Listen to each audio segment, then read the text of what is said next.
Hi friends, please close your eyes for a bit.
चलिए, a quick recap. बताइए brother, what did we study? Yes. Did we discuss these yesterday? I think the day before that. What did?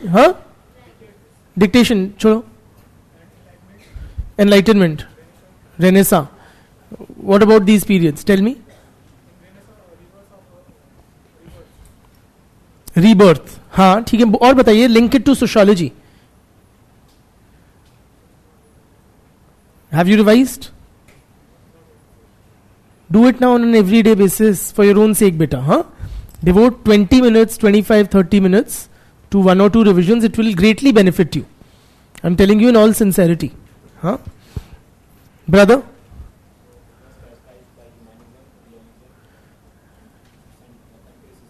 Very good. The Renaissance was characterized by humanism, realism and empiricism. It was also, these were also reflected in the the writings of the early sociologists. Great. Then what else did we discuss, brother?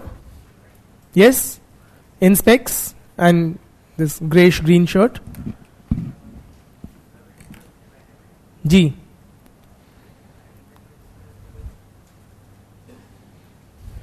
Yeah?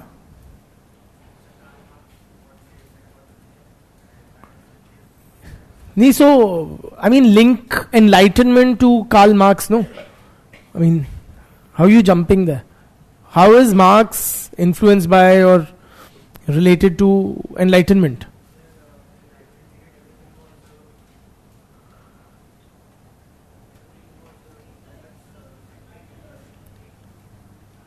Everything was? That is correct. Have you revised? Then try.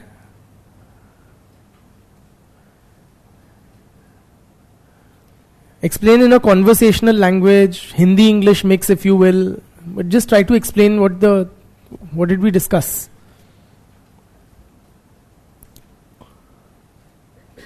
Okay, कोई बात नहीं. Brother, yes, yes.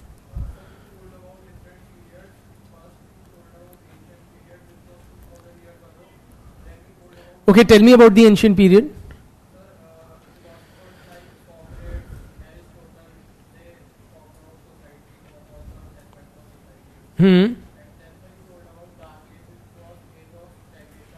ठीक है, forget the dark ages. ठीक है.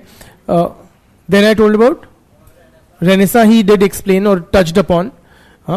What was the biggest contribution of this Renaissance period? The scientific method. Very importantly, good. Brother, yes. Tell me about the Enlightenment period and how is it connected to the emergence of socio?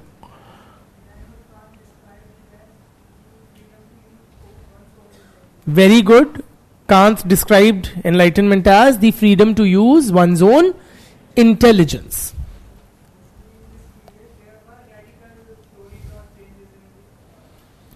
Radical theories were outlined during this period. Very good. Can you share any such theory or theories, beta? Yes? No, the one behind you, the girl behind you.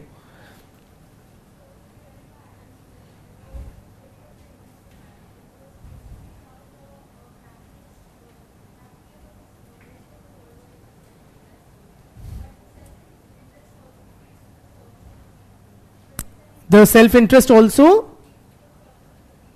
I can't hear you there. Okay, it also benefits the other people, not just the individual concerned. Absolutely. Continue.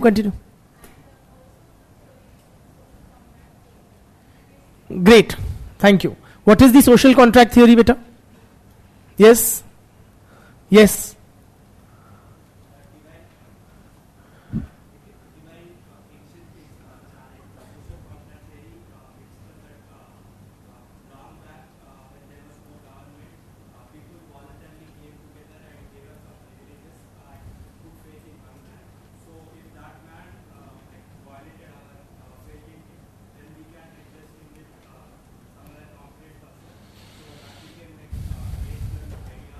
Wonderful. Wonderful. ठीक है. So this is what we broadly discussed, right? लिखवाऊं? तो लिखो.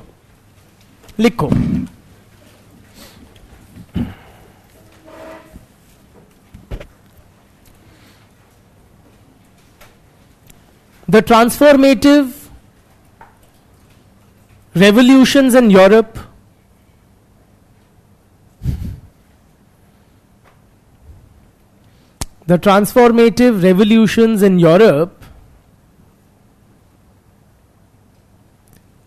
during the 18th and 19th centuries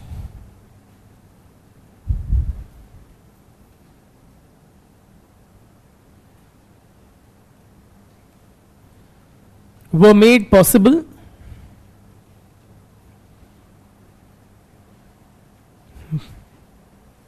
by the intellectual developments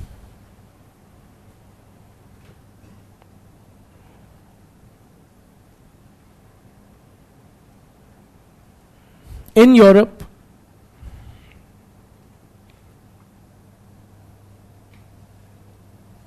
during the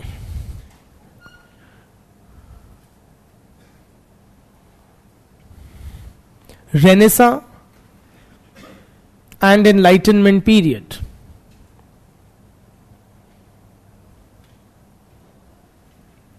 Next para.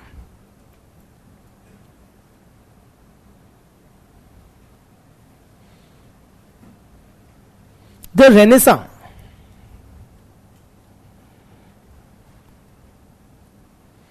witnessed the scientific revolution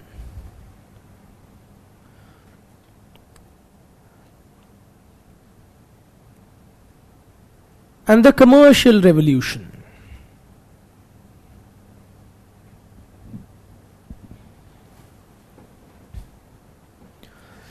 The scientific revolution, full stop डालने के बाद, the scientific revolution entailed new scientific inventions and discoveries. New scientific inventions and discoveries.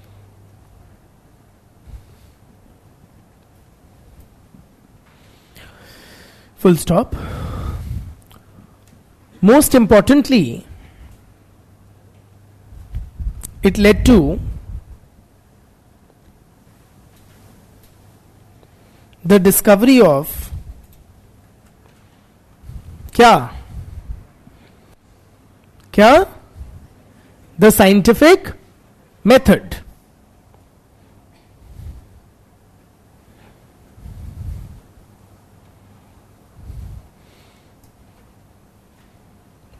Full stop. The commercial revolution led to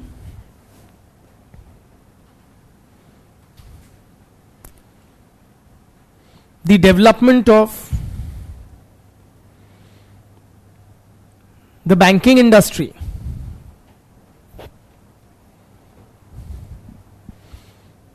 and the company form of organization.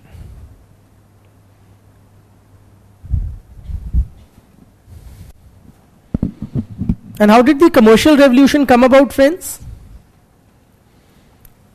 It was due to, basically geopolitical rivalries. Spain that time used to enjoy a lot of dominance, okay? And other countries were trying to break its dominance, countries like Portugal. For that, Spain controlled a lot of these trade routes. So Portugal and its other such rivals, they tried to find financed voyages of, guys like de Gama, Vasco da Gama and Columbus type people, so as to find trade routes free from the interjection of Spain.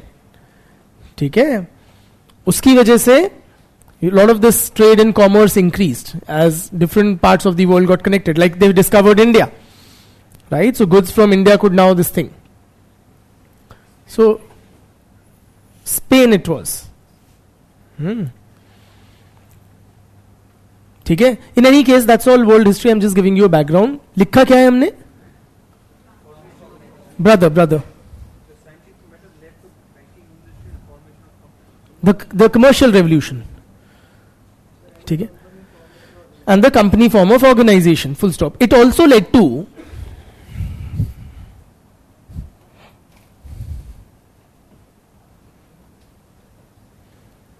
the emergence of the middle class.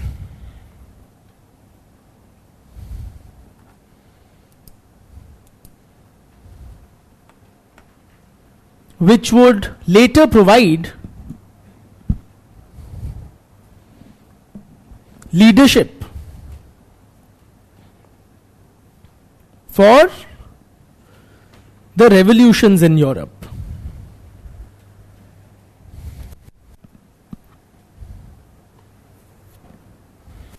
ठीक, full stop. Next para. During Renaissance,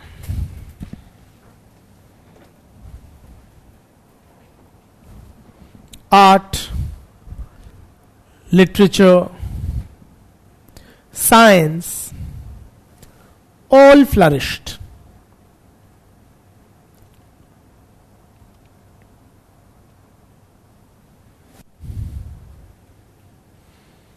Full stop. A scientific approach to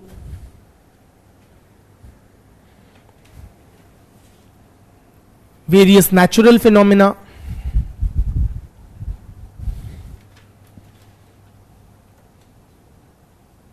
the human body, and social institutions.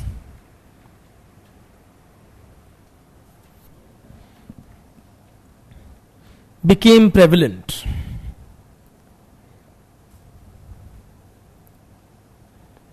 Full stop.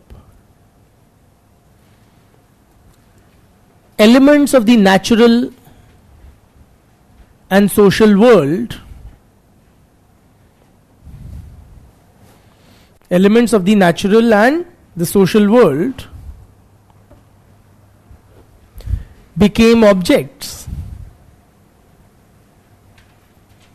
of close observation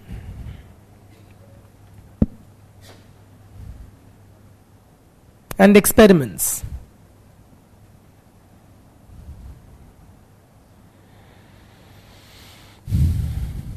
ठीक, full stop. Old ideas were challenged.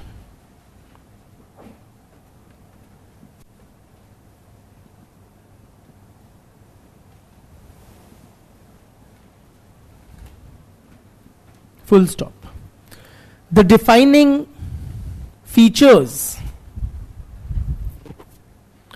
of the Renaissance movement, namely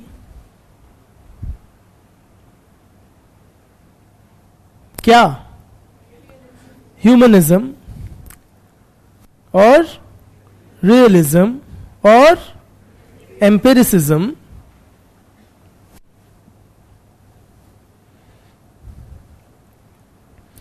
also characterized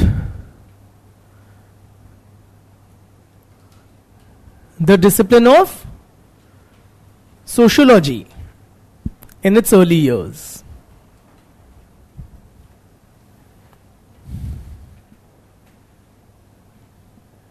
I repeat, the defining features of the Renaissance movement, namely humanism, realism, and empiricism, also informed the discipline of sociology in its early years.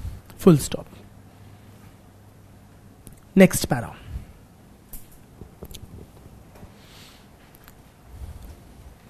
The Enlightenment period embodied a new spirit of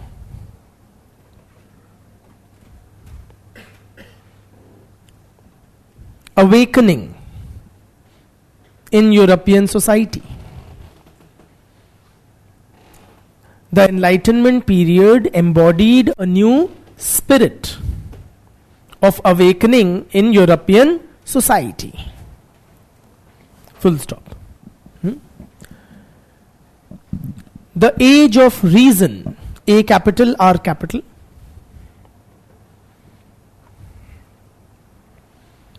marked a clear departure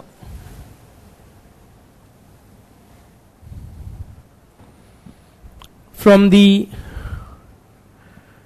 traditional thinking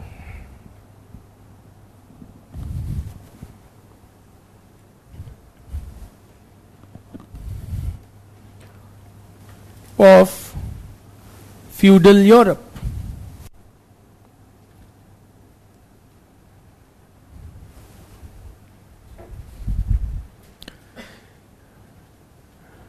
Full stop.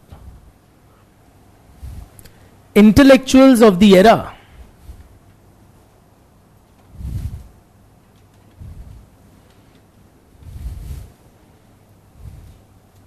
started questioning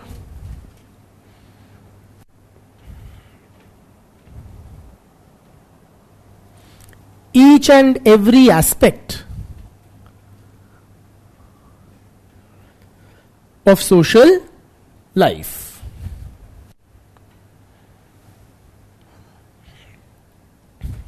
Full stop. Nothing was sacrosanct anymore.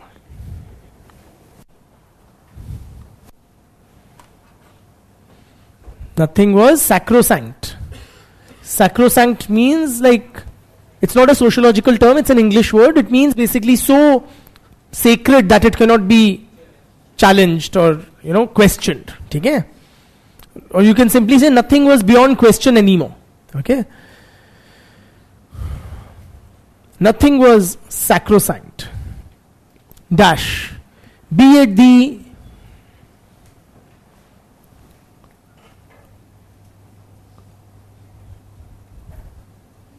authority of the church, be it the authority of the church, or the legitimacy of monarchical rule,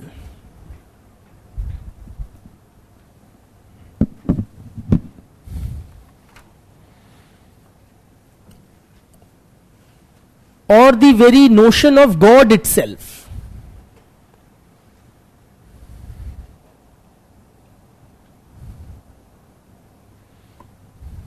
ठीक है? Nothing is beyond question. You can now, or people have now begun to question whether a God really exists or not. Nietzsche would some years later declare that God is dead. भगवान की मृत्यु हो गई है. Next para. On that very somber note, Enlightenment thought argued that human beings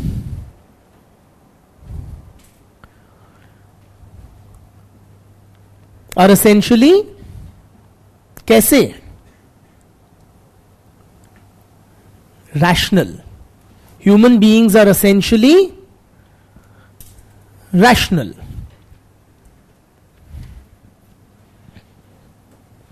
Full stop. The society can be reorganized based on rational principles.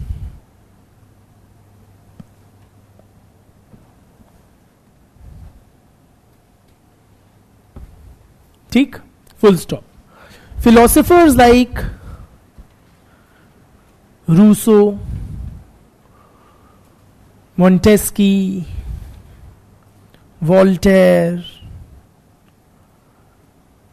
Hobbes, Locke and Adam Smith.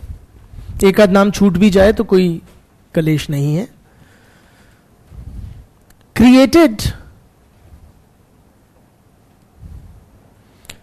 a new intellectual framework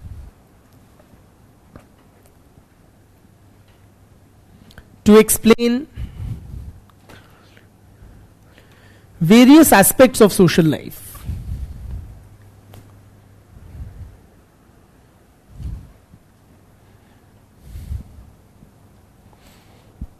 Full stop. Their writings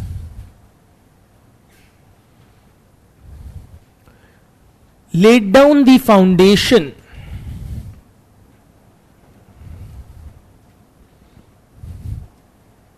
for the French and the industrial revolutions.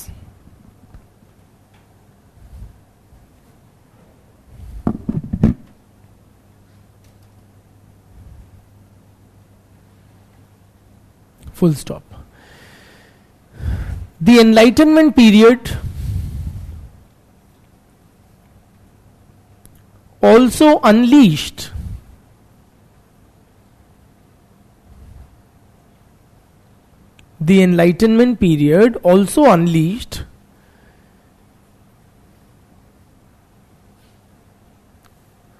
intellectual currents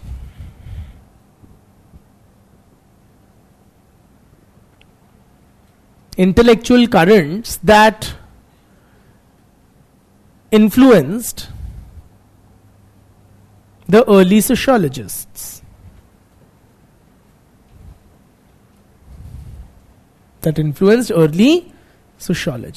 ठीक है? Whatever we've written, we have already discussed. I've just put it down in a essay format. ठीक है ना?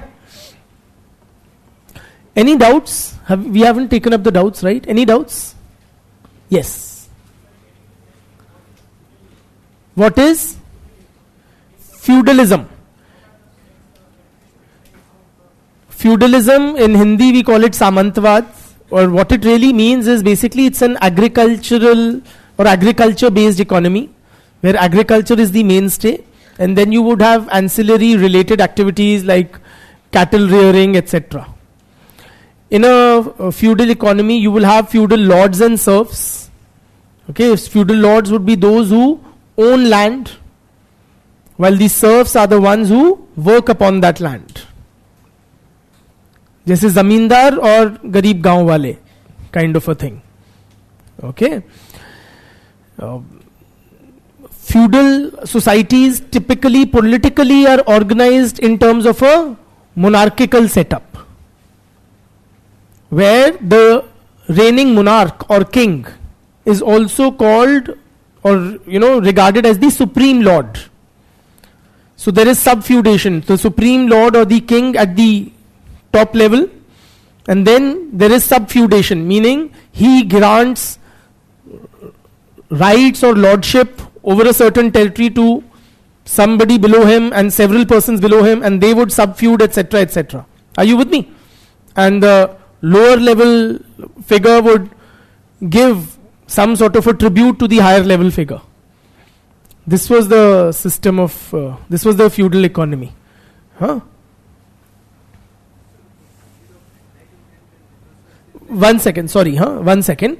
And what we had discussed in the aftermath of the industrial and French revolutions, the feudal economy and the monarchical political system were transformed into an industrial capitalist economy and a democratic republican form of government.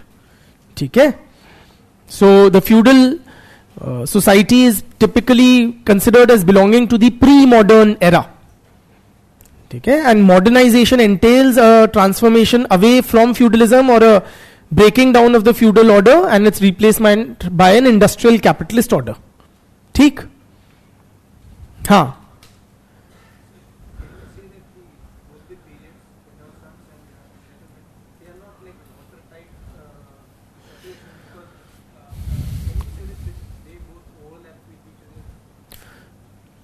Not really. He's asking whether, Renaissance and Enlightenment can be considered overlapping.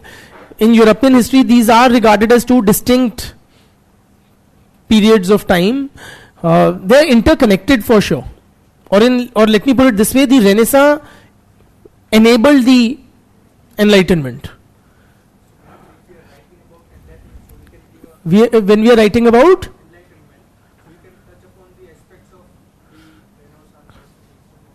he's asking if you are writing about the Enlightenment, can we touch upon the aspects of Renaissance? A, depending on what the question is exactly asking, and secondly, the words and space at our disposal.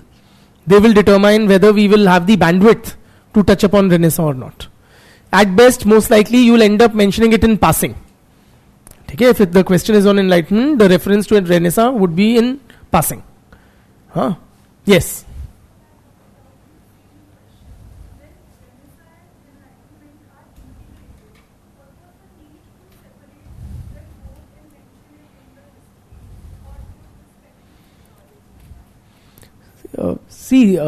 I won't say they are integrated in the sense one led to the other. One can say that. The Renaissance led to the Enlightenment in certain ways.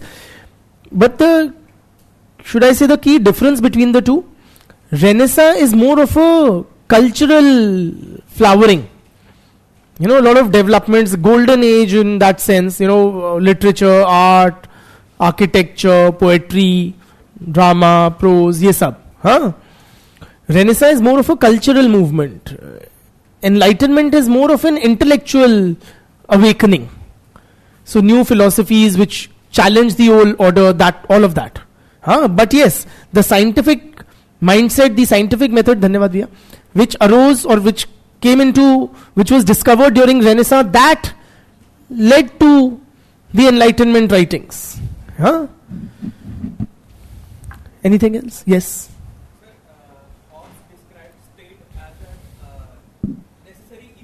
Why is it so?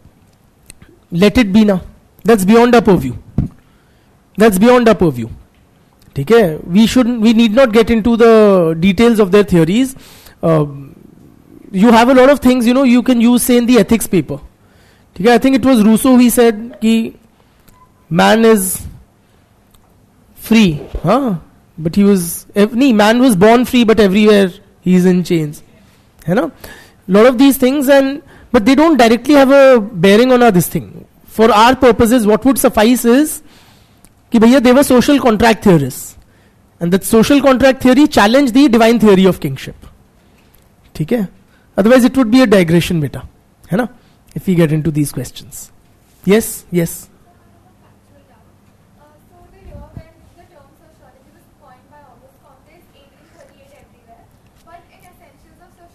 It's 1839. Yeah. So given the greater, more number of sources terming it as 1838, I go by that. Okay. And it was so long back, 1 year wouldn't make too much of a diff. Chale? Yes.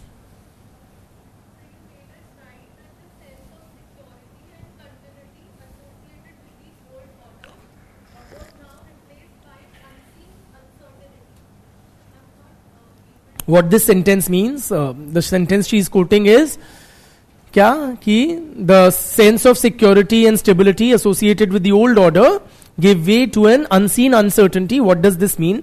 This means that prior to the revolutions, there was relative stability in society. The same feudal monarchical setup, church playing a very central role in social life, etc., had been going on since centuries. So there was a certain continuity, stability associated with that old system. Because of the industrial and French revolutions, it happens, okay, to the best of us. Revolutions, there was a lot of uthal-puthal in society. Yeah, so there was a lot of turmoil in society, and whenever there are such large-scale changes, it can be unnerving, right? Because you don't know what the future holds. So a lot of people at large, members of the society at large, and also social thinkers, including early sociologists, they were very concerned about this instability and disorder which they saw in society. Okay? Chaliye, with that I hope that addresses your question, beta. Yeah? With that we move ahead. Give a subheading: intellectual influences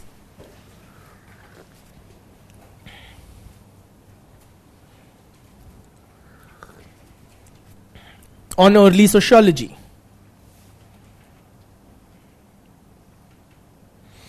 Okay, some questions from the online students. Before I start with that, let me just read out the questions and respond to them. Please explain how the modern philosophers' views about society were different from the ancient Greek philosophers. And what were the different approaches they took to analyze the society? So, two main differences if I were to point out. One was in the approach or the method. The modern discipline of sociology or the early sociologists relied upon the scientific method, which was not there in the writings of the ancient Greek philosophers. Secondly, what? दूसरा वाला phone में कोई यहाँ पे दे दीजिए, time देखने के लिए. Secondly, oftentimes the ancient philosophers were interested more in how society ought to be, okay, or should be, or an ideal state of existence, rather than taking a realist view. So these were the two key differences. I hope that addresses your question, beta. Second question: did capitalism start from industrial revolution? More or less.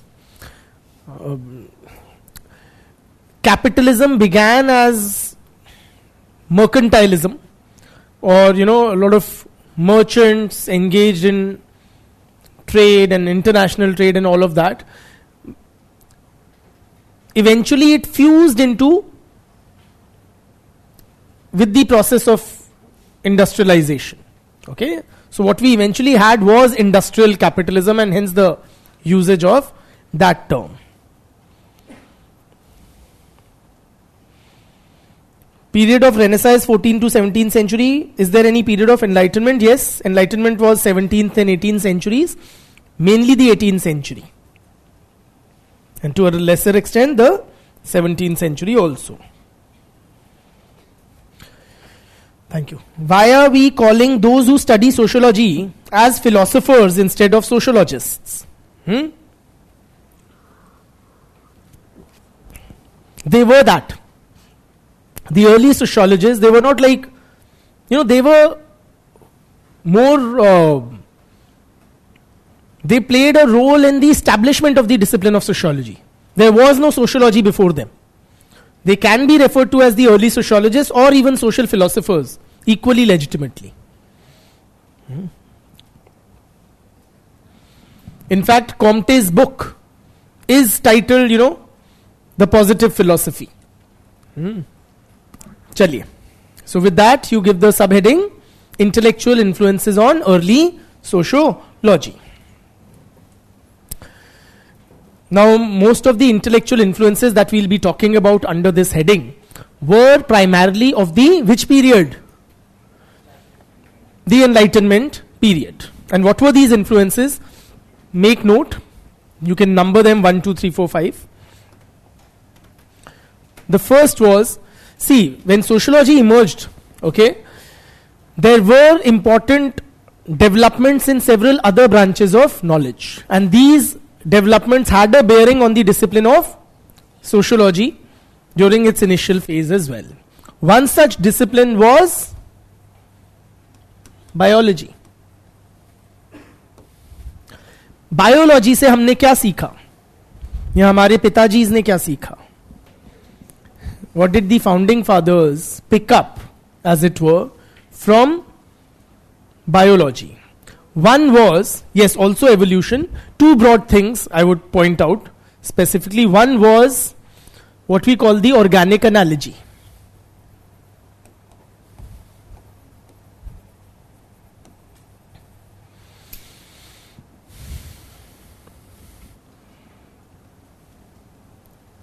And the second was, as rightly pointed out, the concept of evolution. I'll be talking about both of them briefly.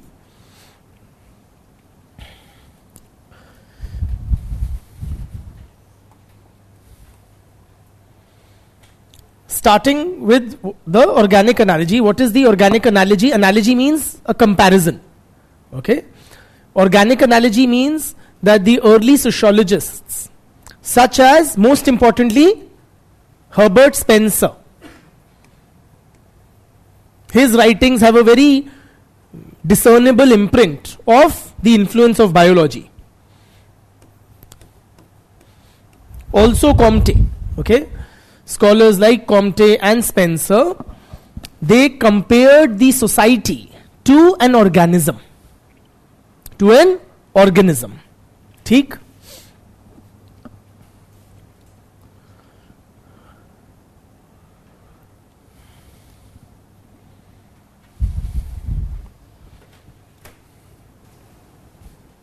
How is the society comparable to an organism? Organism means any life form.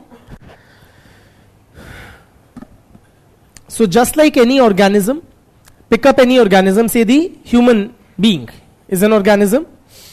Any organism, say the human being has certain body parts. Like we have eyes and ears and tongue and throat and stomach and liver and kidney and legs and blah blah. These are the different parts of an organism. Similarly, the society comprises of various parts. What are the parts which constitute the society? The various social institutions. So family is one part of the society, religion is another, education system, economy, the political system, these are the main parts of the society. ठीक?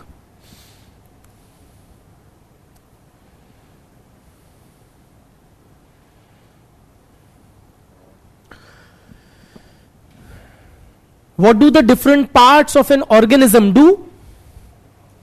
What do our different body parts do?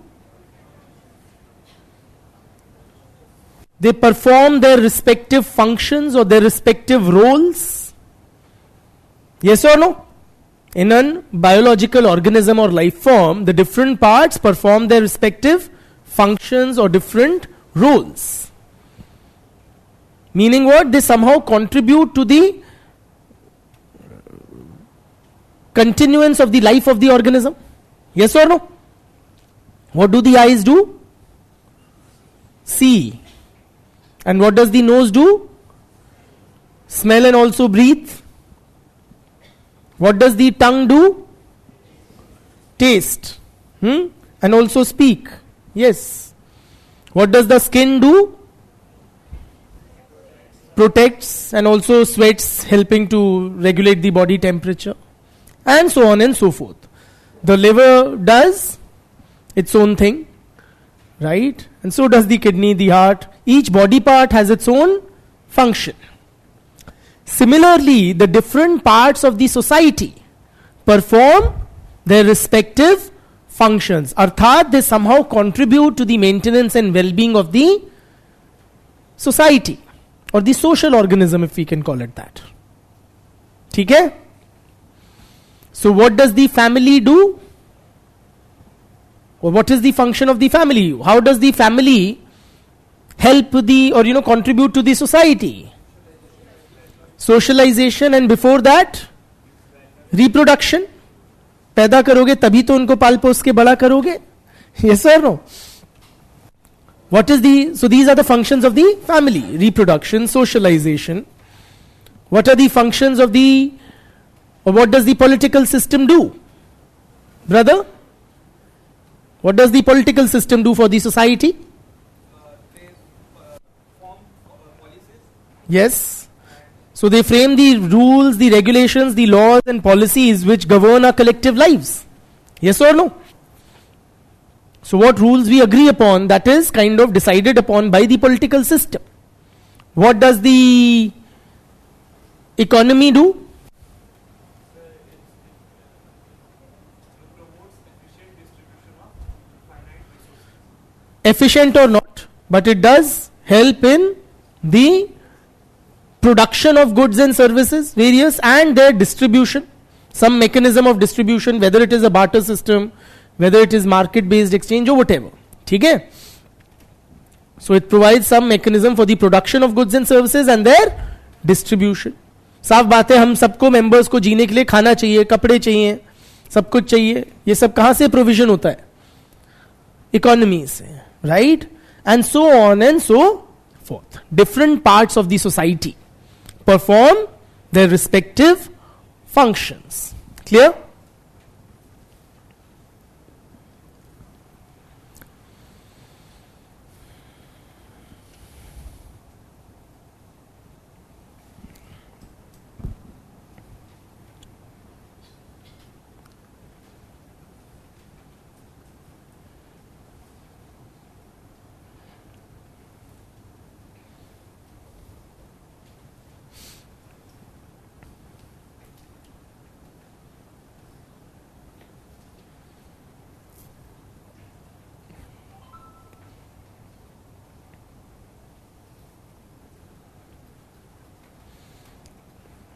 Moving on, may I? The different, coming back to our organism, the different parts of an organism, right? Do they work in isolation or are they interconnected and interdependent? They work in tandem. There is a lot of cooperation and coordination between the various parts of an organism. Yes or no? अगर मैं अपना दिल यहाँ पे निकाल के रख दूं, क्या वो धड़कता रहेगा? Will it do its thing? No. It has to be a part of that structure, connected to the other parts of the body in order to perform its function. Yes or no? So different parts of the body are performing different tasks or different functions.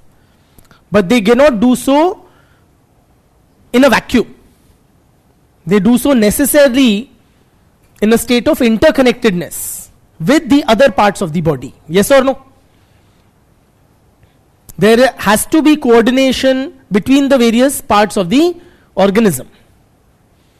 Say, if the stomach is empty, right, you feel hungry. Can the stomach fulfill or satisfy its own hunger? No. What will happen when the stomach is empty? A signal will go to the brain via the nerves that I am empty, I need food. Then brain will send a signal to the eyes, command, that search for food. Then eyes do their thing. They will search for food. Then they'll say, okay, apple spotted. And they'll send the message to the brain. Then the brain will send a message to the hand. Pick up the apple. The hand grabs the apple, puts it in the mouth cavity. The mouth cavity does its own thing. Biting, teeth biting, saliva, salivary glands producing saliva. Then the esophagus will take it down to the stomach. So many body parts are engaged in the satisfaction of the hunger of the stomach. Without their cooperation, the stomach cannot do its thing. Yes or no? Likewise, in a society, different parts of the society perform their respective functions. But they are integrally interconnected and interdependent with various parts of the society, various other parts of the society.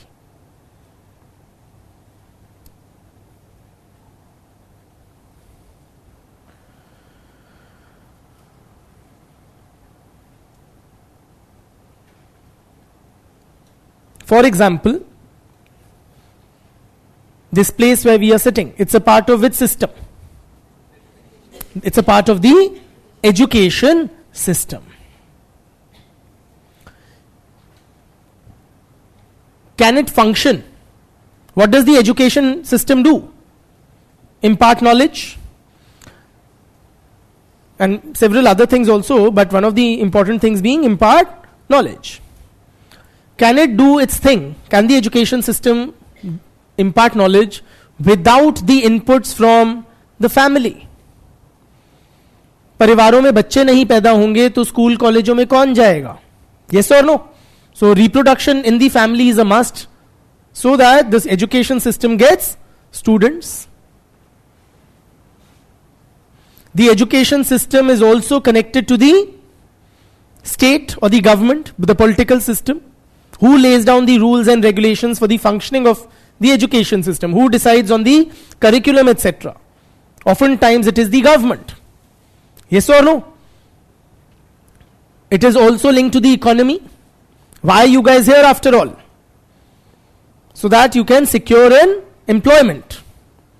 Are you with me? So people aspiring to be lawyers go to law colleges. People aspiring to be doctors go to medical colleges. And so on and so forth. People aspiring to be accountants will go to the Institute of Chartered Accountants, and so on and so forth. So the output or the product of the education system plays a certain role as per, based on the qualifications, the knowledge, etc. acquired, the skills acquired from the education system. The members of the society perform their respective role in the economy. Yes or no? Point is, friends, different parts of the society are also interconnected and interdependent. This is what we call the organic analogy. Clear? Most clearly expressed in the writings of Herbert Spencer.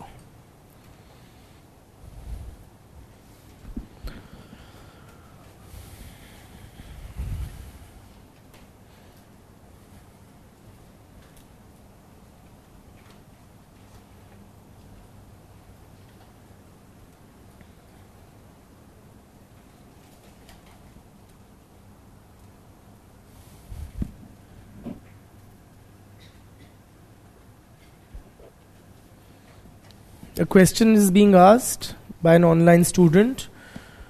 Are sociologists with an analytical approach called positivist? I will take that thing, we will come to it. We have not yet discussed positivism. We will do so in a later lecture.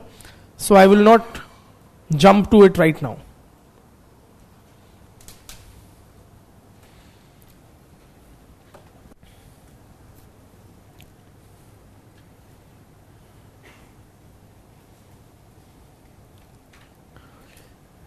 May I?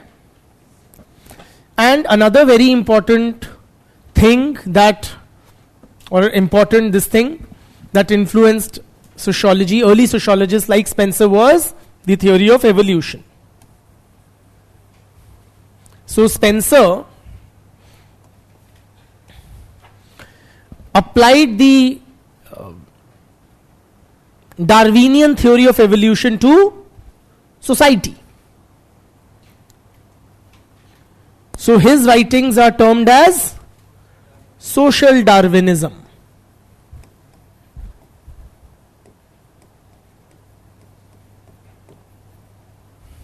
Social Darwinism.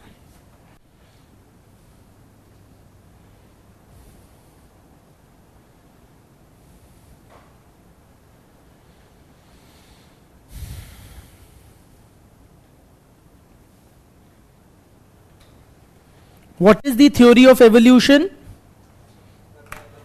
I knew you will throw this phrase at me. बाकी सब खुद जोड़ लेना. Survival of the fittest. ठीक है? That's of course one key phrase in his theory of evolution. What is evolution? What do you understand by the term evolution? Raise your hand and speak.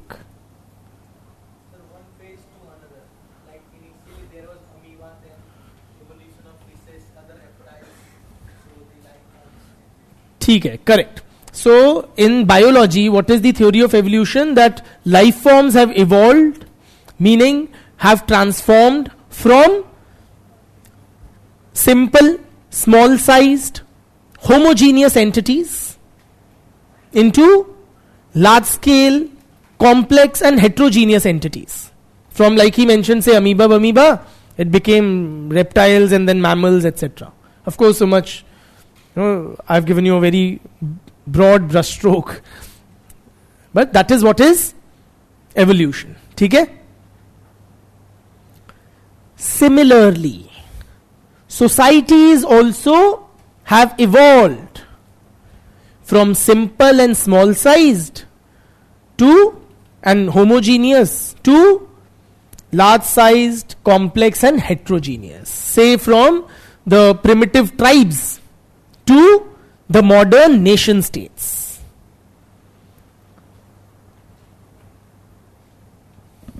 If it's getting too much, you simply write that as per the theory of social Darwinism, or Spencer's theory of social Darwinism, societies like organisms evolve from simple to complex. Khatam baat. Rest we will cover later as well. Don't get too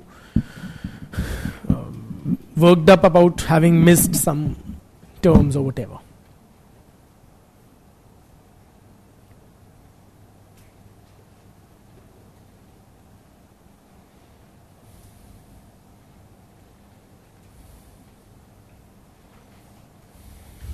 ठीक है? So one important influence was that of the biological theories and the biological knowledge. ठीक है?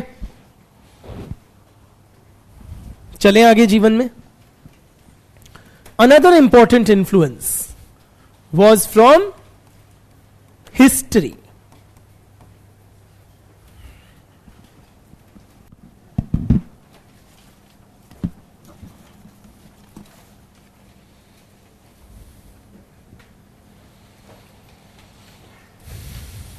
What did we learn? We matlab the early sociologists. What did they pick up from history? Yeah? This notion that society passes through historical stages. This idea that the society passes through various historical stages. Say, closer home, you guys have studied history. How do we periodize it? Ancient history, medieval history, modern history. Right? Similar periodization of history, or the social organization through time, was developed by social thinkers like Gyam Batista. इसको बोलने की कोशिश मत करना, लिख लो, वही बहुत है. And Saint Pierre.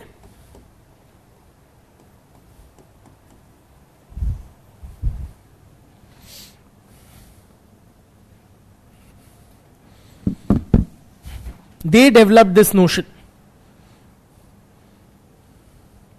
periodizing, or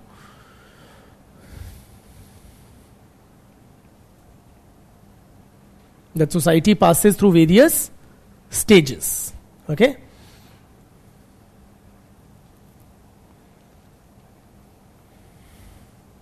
And this was reflected in the writings of early sociologists like who?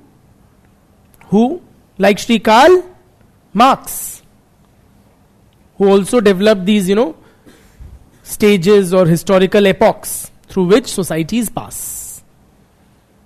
Not just Marx, even Comte and Spencer, for that matter.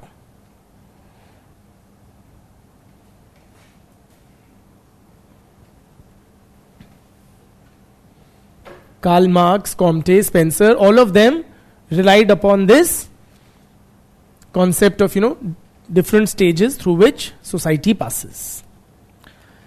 From history, we also picked up another thing. which was क्या historian से हमें क्या मिला, मतलब हमें मतलब हमारे पिताजी को, yes, data, absolutely. So for example, when Marx was writing about feudalism, in Marx's theory also there is one stage of feudalism. For that he relied upon data from medieval Europe. And Marx was a modern era figure, right, writing in the 19th century. So how will he get data, old data? That's from history.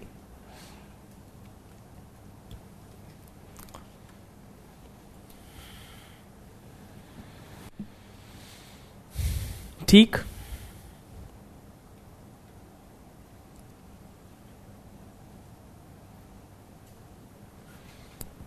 Another important influence on the discipline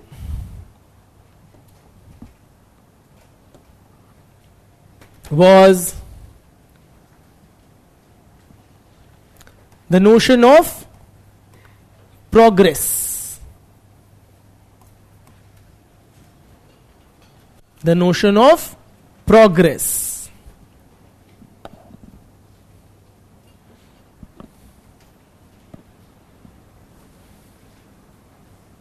What do you understand by the English word progress? How is it different from the word change? Or are they same?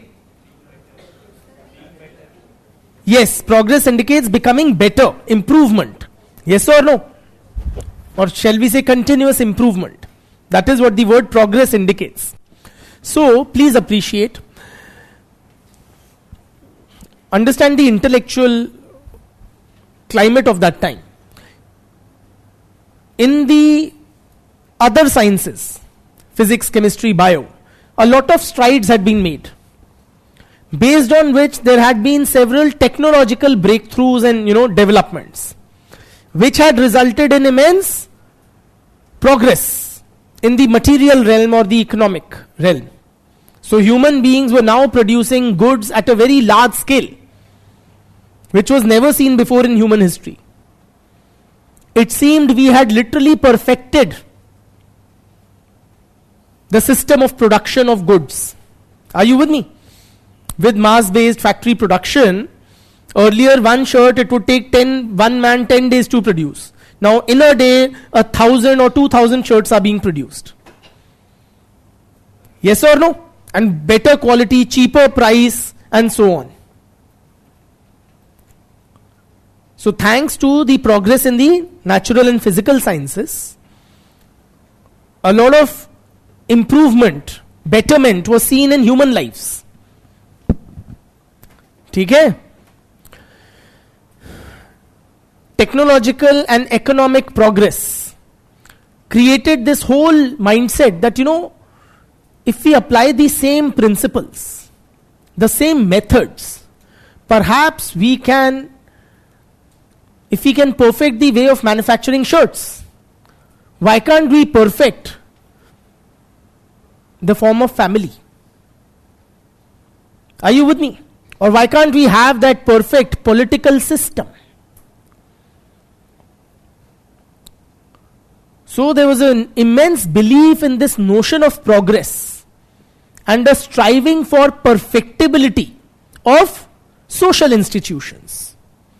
जो तरक्की हमने कपड़े या किसी भी चीज के manufacture में देखी है, राइडिंग ऑन साइंटिफिक नॉलेज इन से chemistry and bio and physics या मेडिसिन में देखी है, वही तकनीक लगा के, वही मेथड्स यूज करके, वही एम्पेरिकल एविडेंस बेस्ड अप्रोच रख के, we can perhaps create the perfect family और द परफेक्ट पॉलिटिकल सिस्टम और the perfect education system. Are you with me? So that notion of progress, perfectibility of social institutions, was a driving force.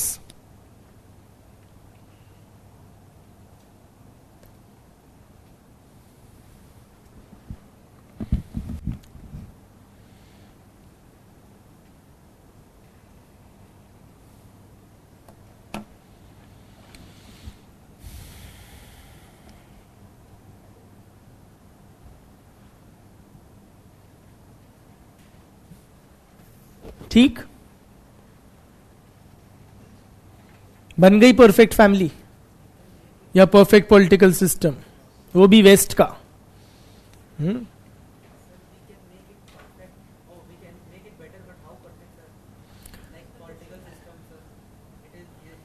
It is anybody's guess, na? So that was the naivety of the early philosophers. They saw immense potential in the promise of science and the scientific approach. Yeah.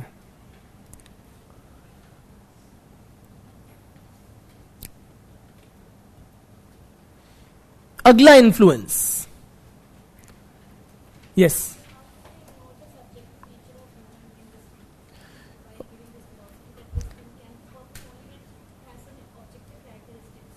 It does, according to the early sociologists like Comte, like Durkheim, even Marx. It is objective. Whether it is or, or to what extent, we will take it up when we discuss the, whether sociology is a science or not. But they were fully convinced. The early sociologists were fully convinced without an iota of doubt that it is as scientific a discipline. Sociology is as scientific a discipline. The study of societies and human relationships is as scientific an endeavor as physics or chemistry.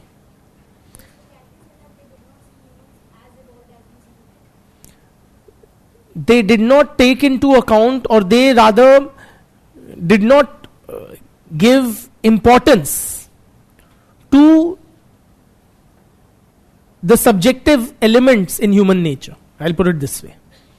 Which we did as a discipline. When? Who onwards?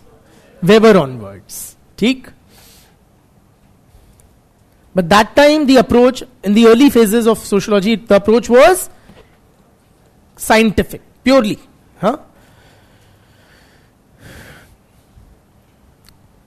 So next influence was the influence of the scientific method.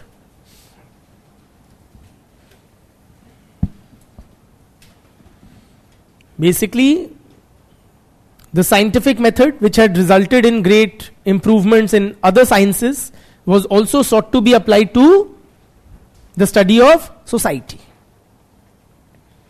These points are not necessarily very neatly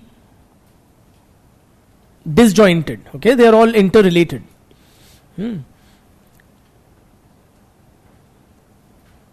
Particularly, which method became or caught the fancy of the early sociologists was the social survey.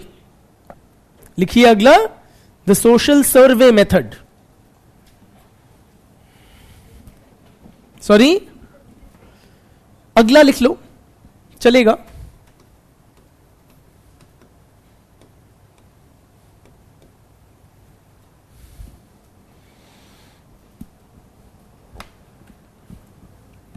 Social सर्वे क्या होता है? You conduct a survey, gather information about the characteristics of the population by meeting people and collecting their information, right? So the emphasis of this method was on collecting quantifiable data.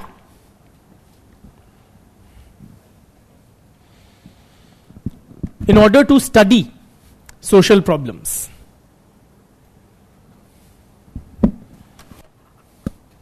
And this method, that you collect data by a social survey, became popular after Eden's study of the poor report. Eden is the name of the fellow who conducted the survey. Eden's state of the poor report onwards, the social survey method became popular.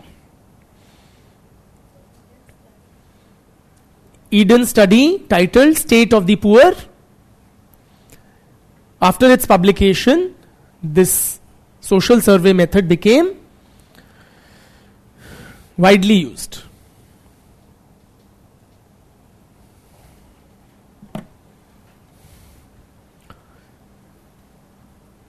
And now, with the use of the survey method, it now began to be regarded that social problems can be understood, analyzed scientifically. For example, he studied poverty. Earlier, problems like poverty have been analyzed earlier as well.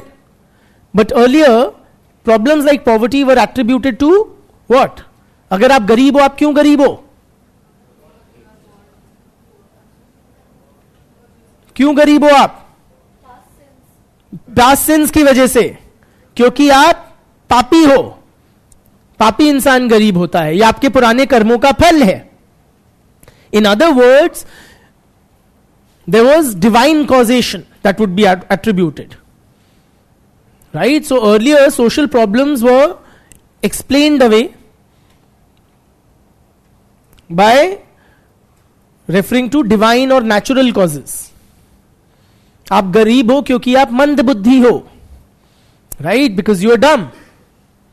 Or because you are weak. Or because you are a sinner. That is why you are poor. But, sorry, causation, divine causation.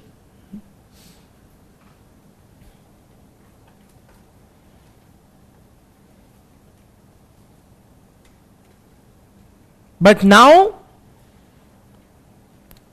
social problems like poverty came to be regarded as man-made. They are a result of social conditions. And this can be analyzed by quantification, collecting large-scale data and processing it. And then you identify solutions accordingly. Are you with me? तो अगर गरीब हो तो पूजा पाठ भजन मत करो, उससे नहीं गरीबी दूर होगी.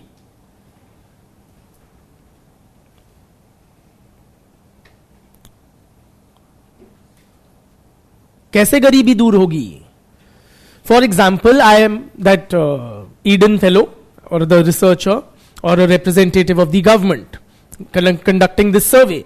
My data may tell me that गरीब क्यों है वो इंसान? Because he is uneducated. So my data may reveal me that 92% of the poor population had not studied beyond class 5. Are you with me? So one of the major causes for poverty is lack of education.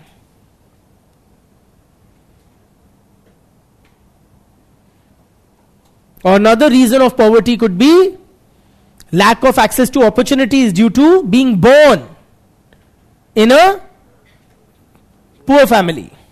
Or my data may tell me, these are all hypotheticals I am giving you. Only if my data tells me this, but it will tell me something. Okay, so in Indian society I see that there's a good correlation between poverty and caste. The lower castes are overwhelmingly poor, because there is caste-based discrimination. Or I may find that you are poor or there is widespread poverty because of lack of gainful employment opportunities. नौकरी नहीं है दुनिया में, समाज में. Are you with me? And how will I come to these conclusions? धर्मगुरु ने बताया है, धर्म ग्रंथों में लिखा है? नहीं. Based on conducting a large scale survey, collecting large amounts of quantifiable data and then objectively processing it. Then we can make policy interventions accordingly. Yes or no? तो गरीबी से बाहर लाने के लिए लोगों को क्या करना चाहिए? अच्छा, लैक ऑफ एजुकेशन है तो सरकार गरीबों की एजुकेशन को स्पॉन्सर करे या प्रोविजन करे, सम स्कॉलरशिप्स, दिस और that. Yes or no? So that new approach to solving social problems. All right?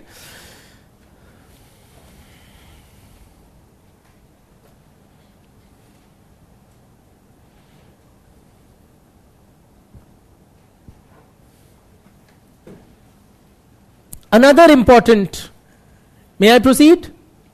Another important influence, intellectual influence. See, most of these influences that we have discussed, intellectual influences, they were of what? They were a product of enlightenment.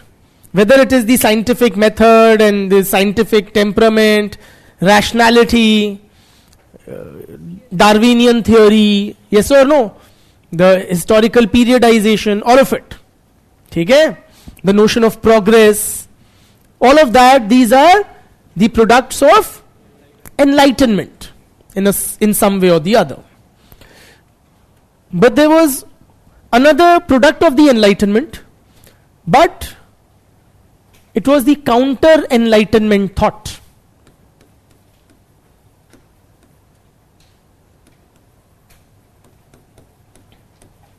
The counter-enlightenment ideas of philosophers like de Bonald and de Maistre, which also had some impact on early sociology.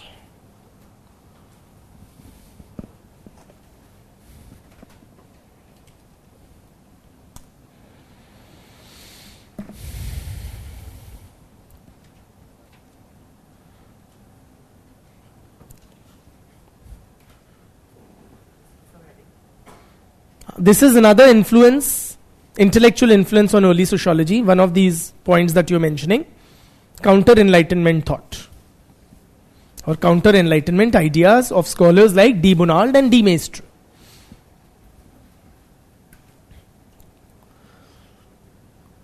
Matlab, these guys were opposed to the Enlightenment project. What was Enlightenment? Enlightenment was about rationality, scientific approach, discarding the old and adopting the new, and that is why enlightenment resulted in modernity. Are you with me? Enlightenment was about challenging the traditional holders of power like monarchs, traditional sources of knowledge like the church or the scriptures. It was about individualism replacing collectivism. All of this. Yes or no? It was about applying one's own mind rather than bowing down before, power holders and knowledge ke thekedars, etc. Or divinity for that matter. Right? Counter-enlightenment philosophers like de Bonald and de Maistre, they were opposed to enlightenment. Why? Because they saw it primarily as a source of instability and chaos in society. So these guys were conservative in their orientation. इनको लगा था समाज में बहुत ज्यादा उथल पुथल हो रहा है enlightenment की वजह से, which is not desirable. It is creating an anarchic situation. It is leading to instability, chaos, disorder. So these guys literally yearned to restore the old order. So they actually wrote and very forcefully argued for the restoration of monarchy, restoration of the powers of the church or the salience of the church in social affairs. Are you with me? क्या ये democracy वेमोक्रेसी?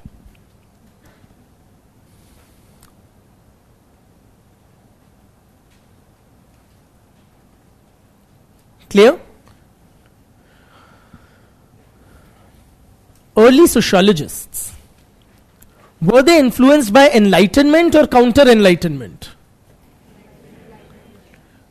Mainly enlightenment.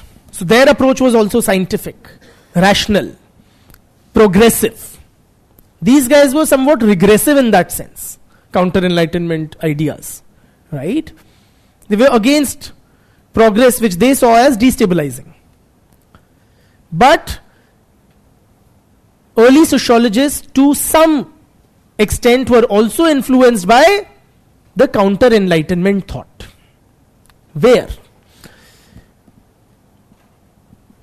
like the counter-enlightenment philosophers, some of the early sociologists also expressed a concern with disorder and instability in society.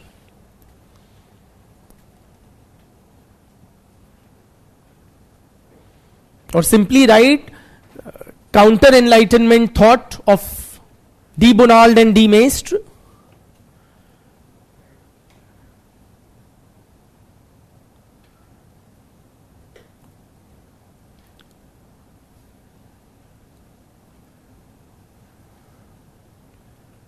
reflects a concern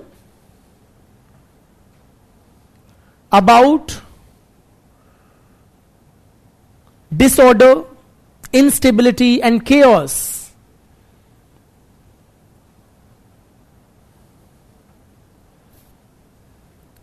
Concern about disability and chaos in society. Full stop. This concern is also reflected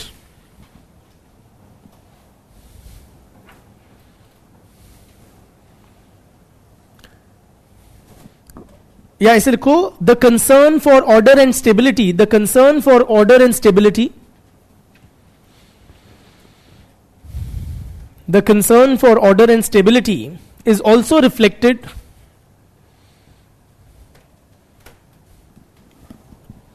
in the writings of early sociologists like Durkheim.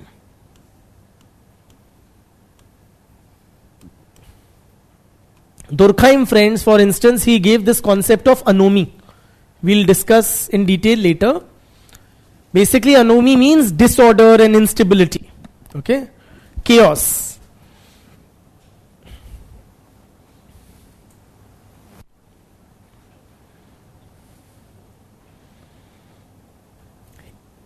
Durkheim or any of the founding fathers, mind you, were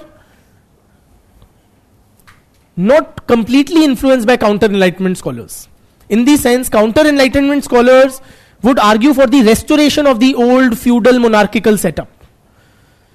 Durkheim or other early sociologists did not want the restoration of the old order, but they wanted the instability to end. Okay? So, partly influenced by the concern for order and stability, but not seeking a restoration of the old order like the counter-enlightenment scholars. I hope it's okay. Yeah? So these were the various intellectual influences on early sociology. Conclude with a sentence. Irving Zetlin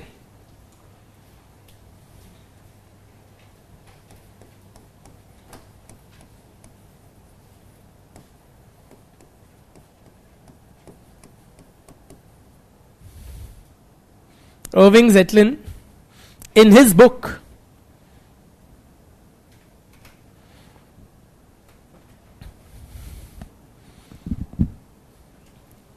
the title of the book is Ideology and the Development of Sociological Theory. Ideology and the Development of Sociological Theory suggests that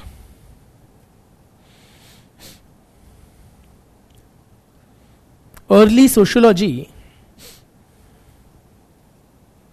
developed as a reaction to enlightenment. As a reaction to enlightenment.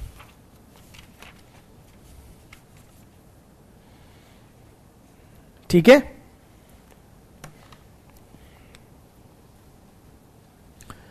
This is about that. I just want to also discuss briefly this notion of modernity or modern society. We've already covered it. I'm just like trying to put it all in one place. Okay? Why? Because in our syllabus the topic is modernization of Europe and the emergence of sociology. What do you understand by modernity or modern society? We've already talked about this. I'm just putting it in context. What do you understand by modernity? Think differently. Okay, different compared to जो अभी चल रहा है, ठीक है, okay. Counter to the orthodox or the old. Huh. Yes. Sorry? Tools? Tools to make life easier. I won't, that's not how we'll best define. I'm sorry. Very good. Adopting new ways in place of old ones. Okay? Yes. So modernity basically, friends, modernization of Europe began with Renaissance. Right? And throughout the Renaissance period and then the Age of Reason or Enlightenment, culminating in the French and Industrial Revolutions. So the modernization of Europe was a very long drawn process. And the society which finally resulted from this process in Europe in 18th and 19th century is what we term as modern society.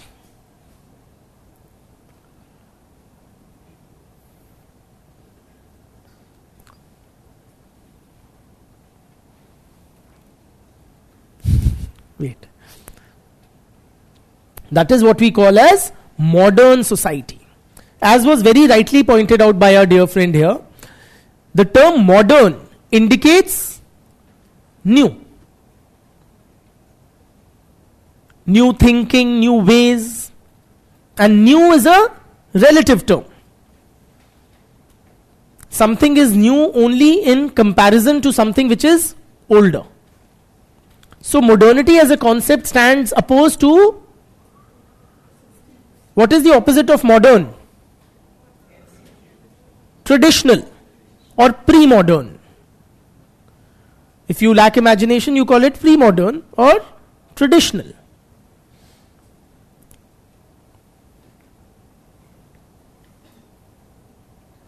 Okay? The term modern literally would imply new or current, as opposed to the old.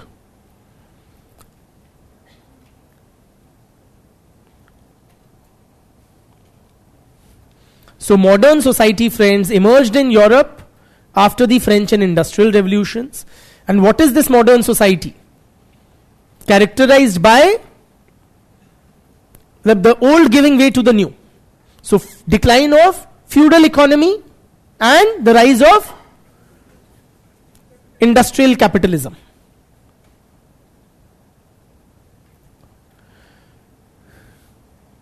Decline of monarchical forms of government and the rise of democratic and republican forms of government.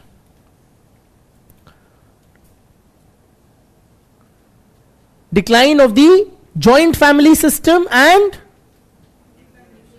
the rise of nuclear family form.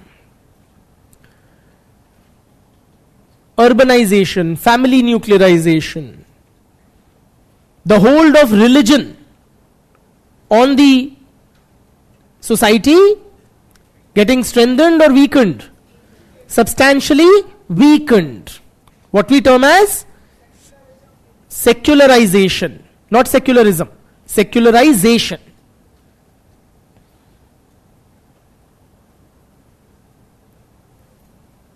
Instead of religion, what becomes the new source of knowledge? Science. So the spread of scientific temperament and scientific knowledge and rational thinking. All of these are characteristics of a modern society. Urban living rather than rural. The development of a mass-based education system, mass media, bureaucracy, stratification system changing from traditional estate type system to a class-based stratification system.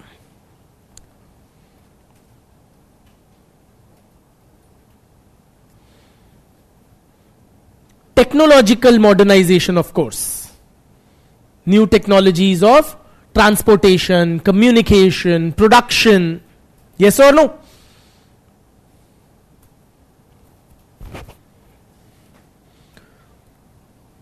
Modern values like liberty, equality, individualism, instead of collectivism or deference to authority, etc., etc.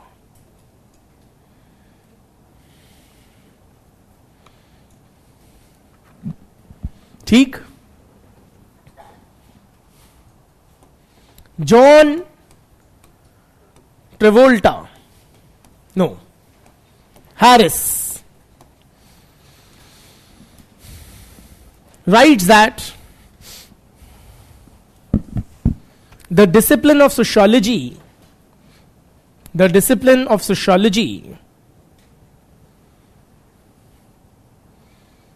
emerged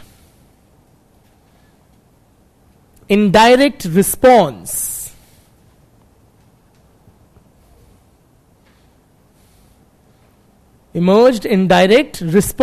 to the social problems posed by modernity. क्या problems? बढ़िया तो है, scientific और rational और मस्त फैक्ट्रियों में jobs. क्या प्रॉब्लम्स थी? पढ़ चुके हो, वरना फिर से लेक्चर दे दूंगा. What were the problems associated with modernity? Raise your hands and speak up quickly. Income inequalities.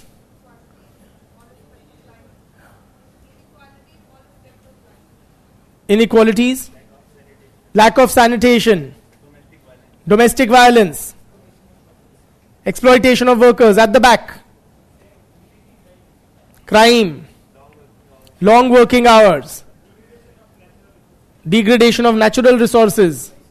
Isolation and loneliness. Why is nuclearization a problem? It's a process. What's the problem with nuclearization? Child labor. Overpopulation. Alienation. Inequality.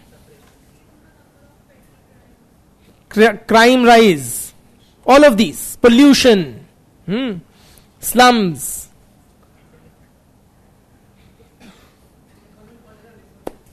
Burden on urban resources.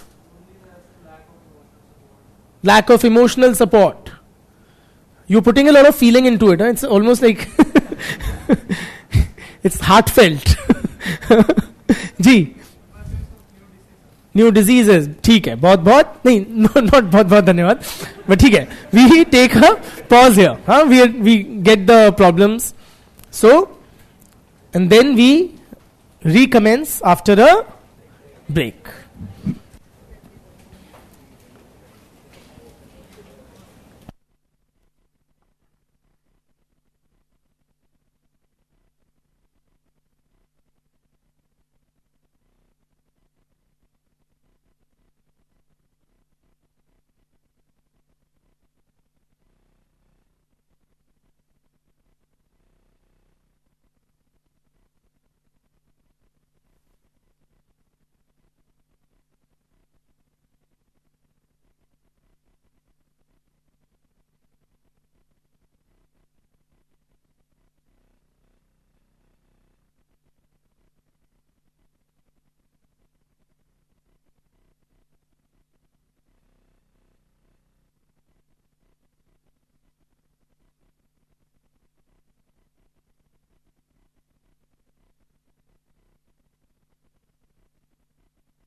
Hi friends, welcome back. Please settle down and we move ahead. We are done with much of the emergence of discipline of sociology, okay, except one tiny topic which we should pay attention to, which is the development of sociology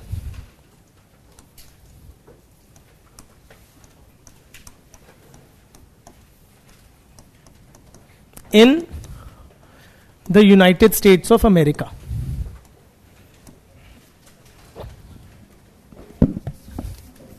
In the United States of America. In our syllabus, if you pick up, it says modernization of Europe and the emergence of sociology. Okay, so this is not a wajib topic if you go strictly by the syllabus. But UPSC in its wisdom, in one of the years, has asked about the development of sociology in the US, and that is why we touch upon it. Okay? As regards the development of the discipline in the US goes, we need to appreciate the socio-political context of USA.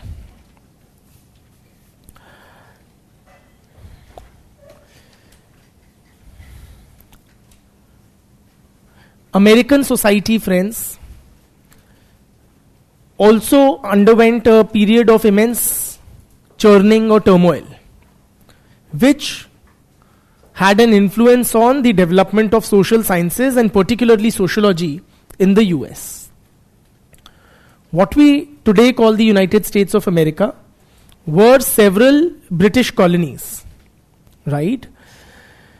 They came together in a violent revolutionary upsurge, what are called the American Revolutionary Wars, and overthrew the British. And we mentioned in the context of the French Revolution how the French monarch had also supported the American revolutionaries.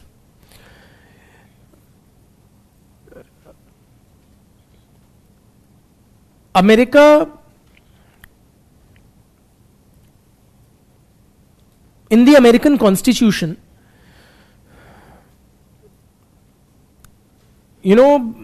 some key ideals were enshrined.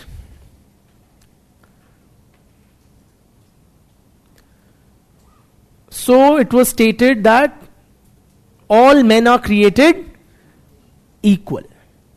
A very radical kind of a statement back then. The American Constitution was when? Signed when? क्या date है वो? हम सबका independence day होता है वो Hollywood movies में पूरी दुनिया का. सॉरी, हाँ, 3rd या 4th of July, 4th of July 1776. ठीक है, one of the key authors of the American Declaration of Independence was the third American president, Thomas Jefferson. Benjamin Franklin was later. So, and there you had such radical ideas that all men are created equal, that no man will be deprived of his it had this concept of 3 unalienable rights of every man. 3 unalienable rights. Matlab, these rights cannot be taken away. You cannot be alienated from those rights or deprived of those rights. Every man has 3 unalienable rights, which are the right to life, or the right to life, liberty, and but in a different way. A very popular Will Smith movie, and the pursuit of happiness. ठीक है? मतलब American society was rights based. Modern American society was rights based, focused on the rights of the individual. America was seen as a land of, and even today is seen as a land of opportunities.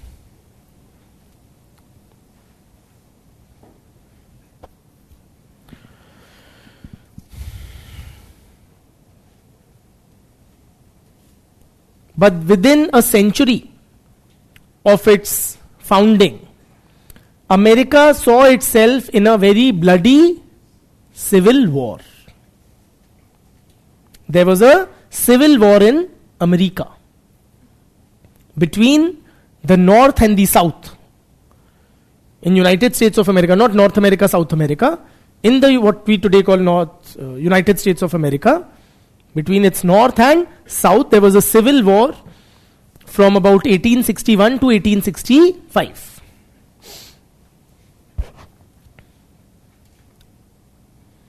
So there were military campaigns and it was between Americans. That's why civil, matlab internal kind of a war. Civil war was on the question of abolition of slavery. Okay? The South plantation owners wanted to retain slavery, while the American Union, dominated by the North, wanted to abolish it. We don't need to get into American history per se. Only thing is, America was in a lot of turmoil. And sociology emerged in this context of turmoil in America. In the year 1865, so 1861 to 65, you have the American Civil War. In the year 1865, the American Social Science Association was established.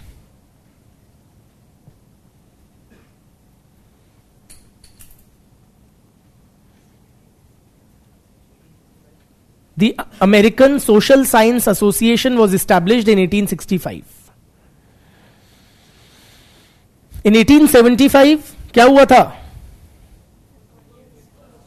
The first course in sociology was introduced by William Graham Sumner. In 1892, क्या हुआ था? Very good. The first department of sociology was established by Albion Small.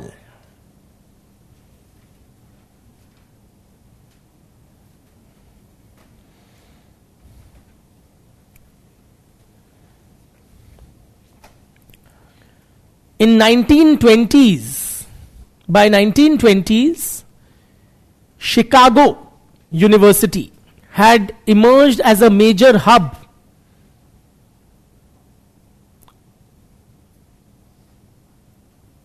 of sociological writings and research.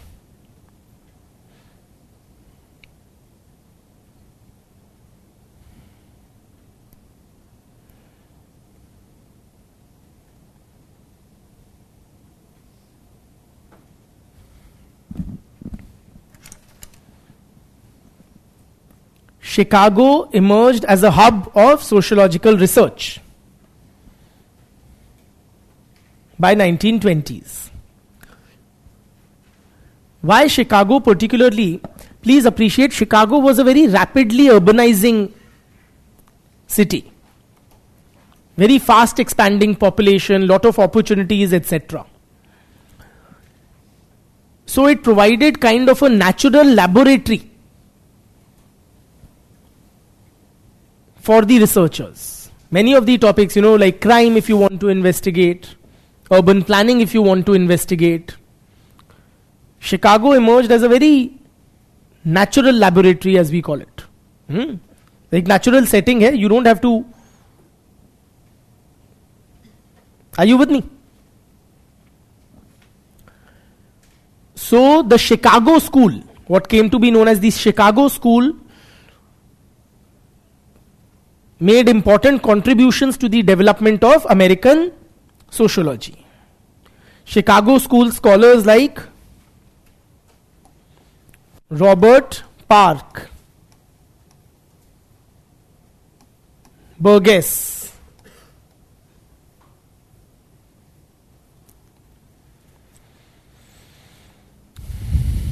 scholars like G.H. Mead,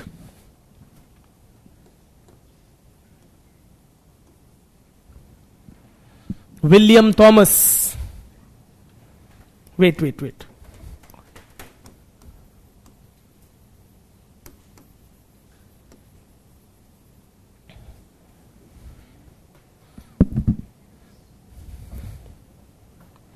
they made important contributions to the Chicago School.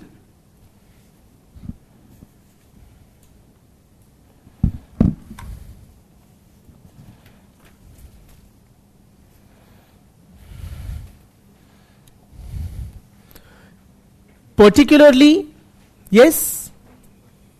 Need any clarification there, guys? Do you guys need any clarification?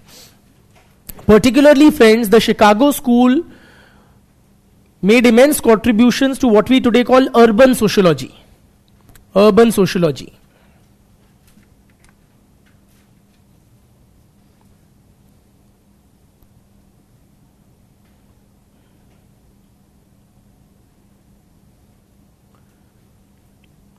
And also to studies of crime or criminology,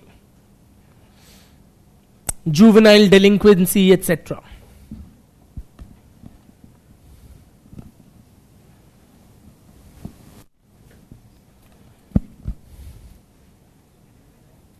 Delinquency. Juveniles refer to people who are below the legal age of, like in India it has been conventionally 18 years, right? So juvenile delinquency would refer to some sort of crime or socially unacceptable behavior in which juveniles or those below, say, the age of 18 or the legally recognized age, they would engage in. Like, for example, juvenile delinquents may engage in behavior like petty crime, petty theft, chain snatching, mobile चोरी कर लेंगे, car jacking, ठीक है. This whole issue of juvenile crimes in India became this thing, and the punishment for it in the aftermath of the Nirbhaya gang rape, because one of the convicted rapists was a juvenile, and then there were changes under public pressure made to the Juvenile Justice Act so as to reduce for certain heinous crimes, you know, that those above the age of 16 but below 18 can be treated as adults.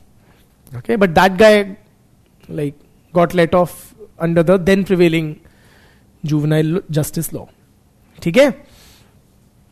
Juveniles are also prone to stuff like, you know, drug addiction and the like. ठीक है? So all of these things, juvenile delinquency, crime, urban planning, neighborhood patterns, etc., were studied by the Chicago School of Sociologists.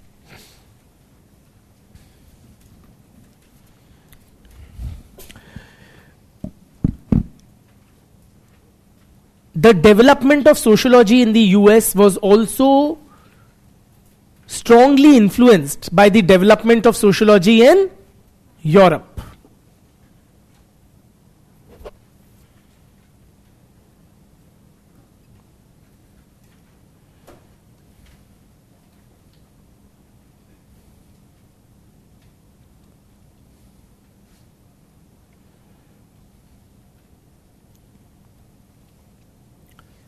So,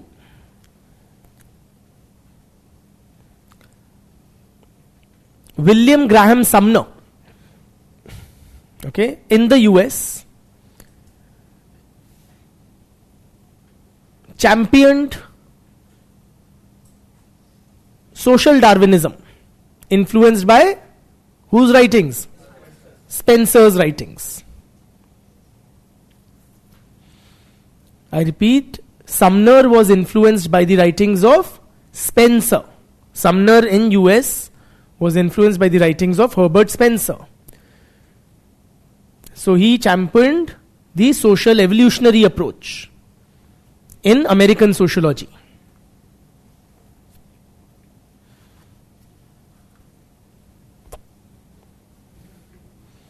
I said Sumner in the US was influenced by the writings of Spencer, Herbert Spencer, or Spencer's social Darwinism.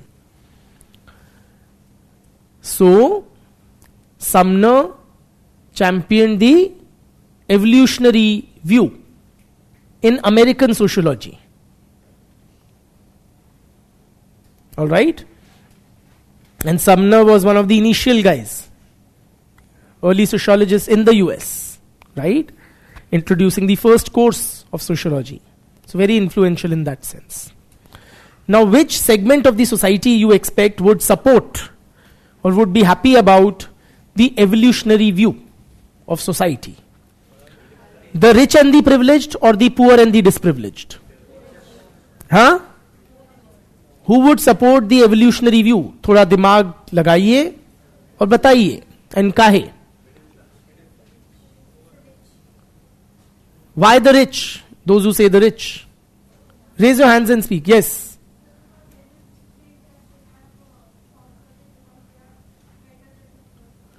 Absolutely. So the evolutionary approach was kind of, this concept of survival of the fittest. So the fact that they are surviving and they are thriving proves they are fitter. Are you with me? Or they are simply more capable. And that is why they are enjoying the privileges that they do. So the rich tend to, धन्यवाद भैया, रख दीजिए, tend to support an evolutionary view or social Darwinism.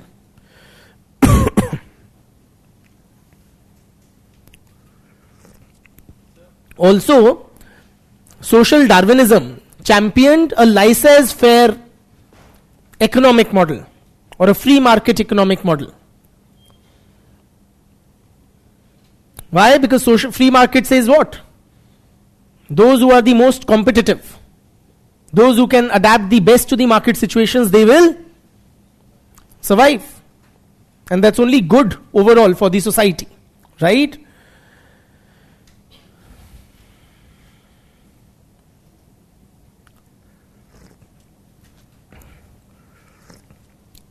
So their privilege, their wealth is a proof of their greater ability, greater fitness than those who are poor or disprivileged. Are you with me? So the conservative sections of the society who were already rich would support the evolutionary approach of Sumner in the US. But into the 20th century, say from 1890 to 1920s, 1890 to about 1920s, in American history is known as the progressive era. It is known as the progressive era.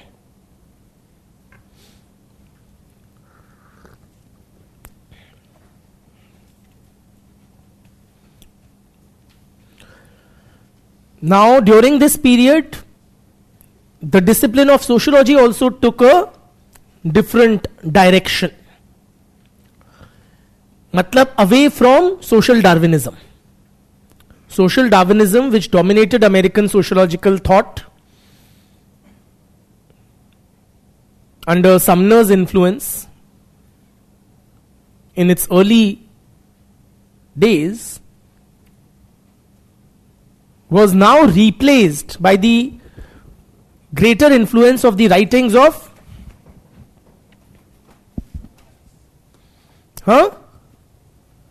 नहीं, not Marx.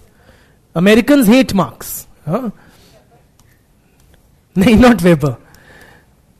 रुक जाओ. Lester Frank Ward.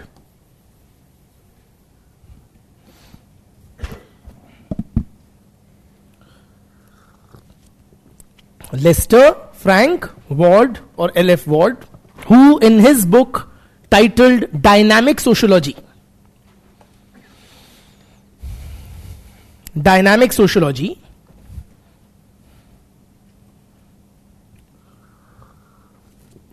challenged social Darwinism.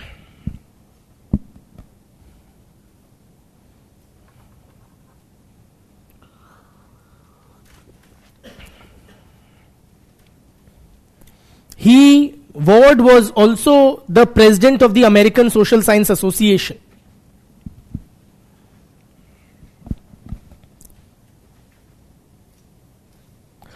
Ward's thinking was very different from that of Sumner.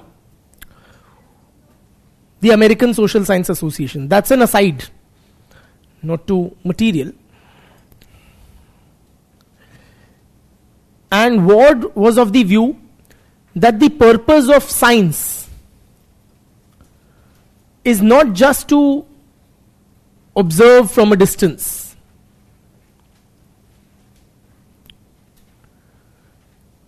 The purpose of the science of sociology is not just to observe from a distance. Instead, sociology, the discipline of sociology should, समझ रहे हो लिख रहे हो या दोनों? लिख रहे हो, सच तो ये है. ओके, सो पहले सुन लो, फिर अपने आप पैराफ्रेज करके लिख लेना जब मैं पॉजेस दूंगा, है ना? तो मत लिखो ना, don't take it as a dictation if it's not intended to be. Frank Ward, Lester Frank Ward, he basically disagreed in very fundamental ways from Sumner's evolutionary approach. He was of the view that social sciences, particularly sociology, should play a proactive role in reshaping the society, in guiding public policy. He was against the laissez-faire or, giving market forces a free hand kind of an approach, which was promoted by the Darwinists. He argued the governments they must intervene in society.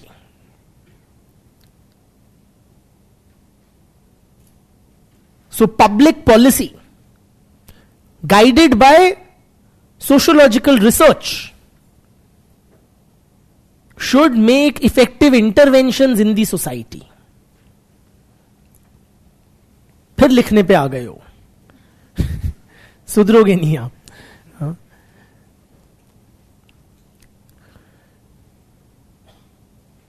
The government cannot remain a government, or sociology, the discipline of sociology cannot remain a mute spectator to the problems of the society.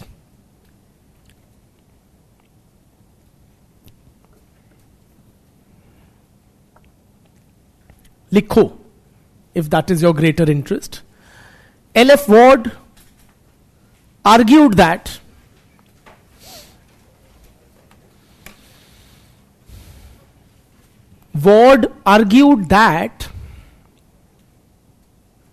the discipline of sociology should scientifically guide socio-economic development.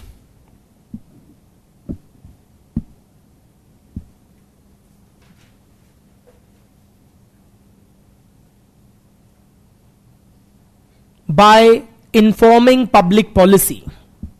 Informing matlab affecting or whatever.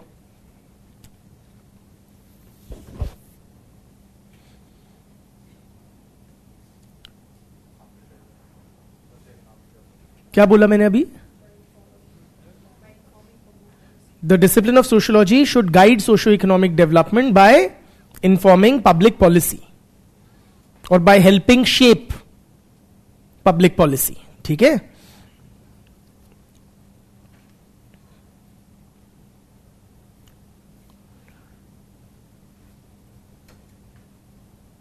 The scientific study of society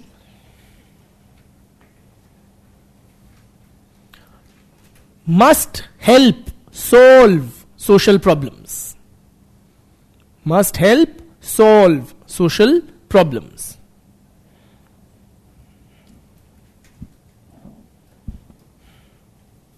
ठीक है? Full stop. Government should intervene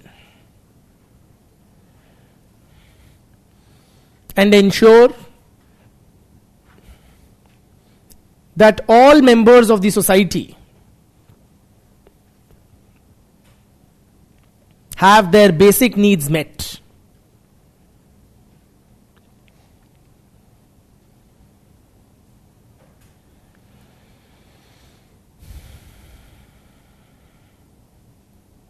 ठीक है. What should the government do? So, yes, government should take up various welfare measures, such as providing universal education, healthcare,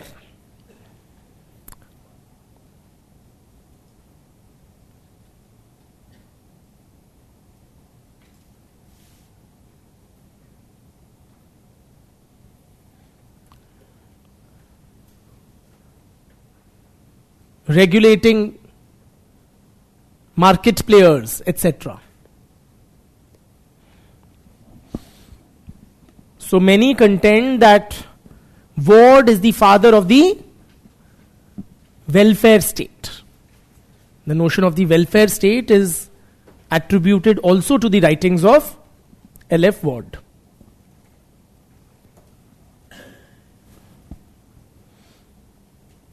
ठीक है.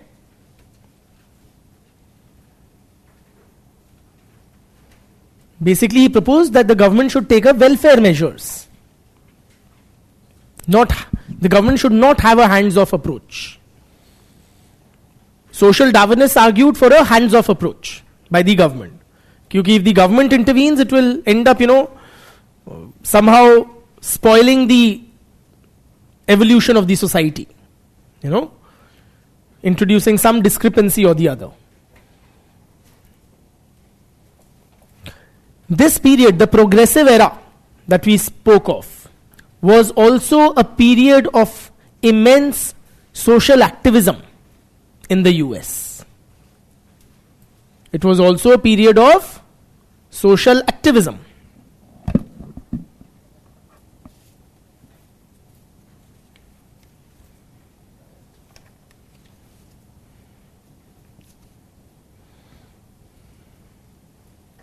For instance, you had the earliest writings by a black sociologist, Du Bois.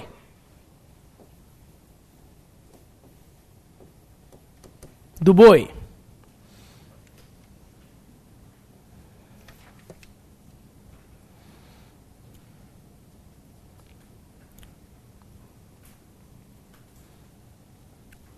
Who highlighted the problem of racial discrimination in American society.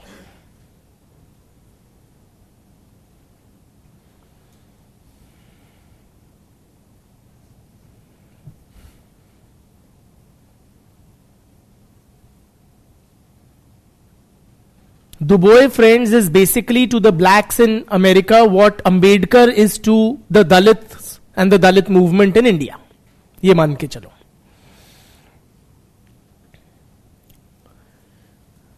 मतलब the ideological fount of the blacks, movement for civil rights and emancipation.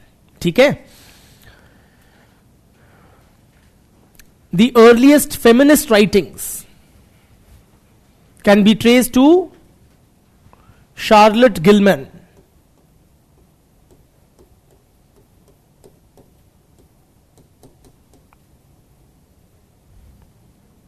I hope you won't make me move. You will.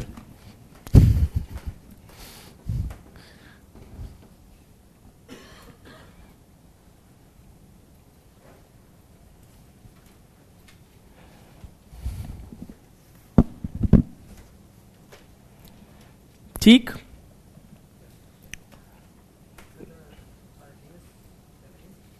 Writings. और क्या?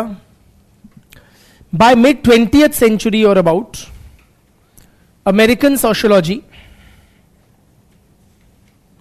came to be dominated by the writings of Parsons. He is one of the 6 thinkers mentioned in our syllabus.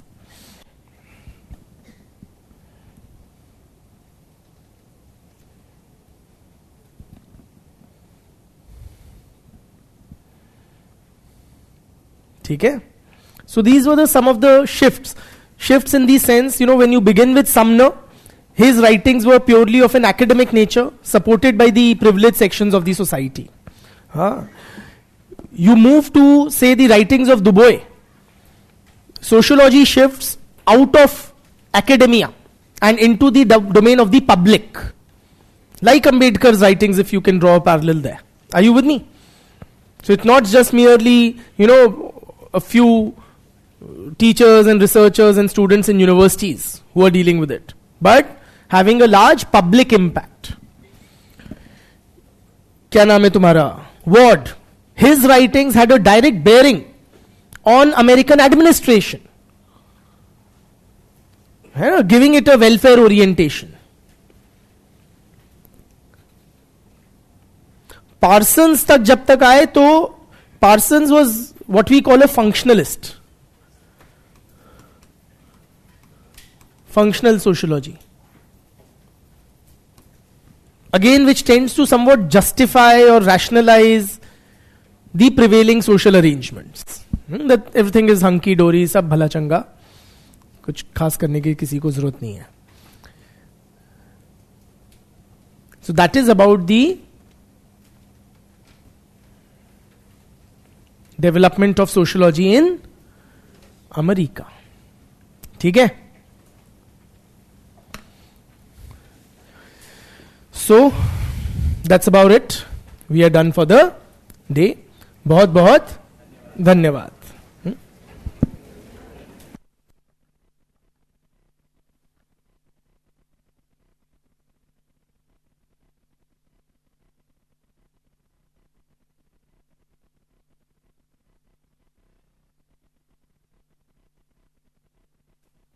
I'll answer you. Yeah, you're asking me, is it like moving from capitalism to communism? No. Yegan, it is not moving from capitalism to communism. It is more like moving from capitalism of an exploitative kind to what we call welfare capitalism. Okay? The capitalist framework remains, but with some, what do you call, welfare orientation. I hope that clears it for you. Yegon. Thank you.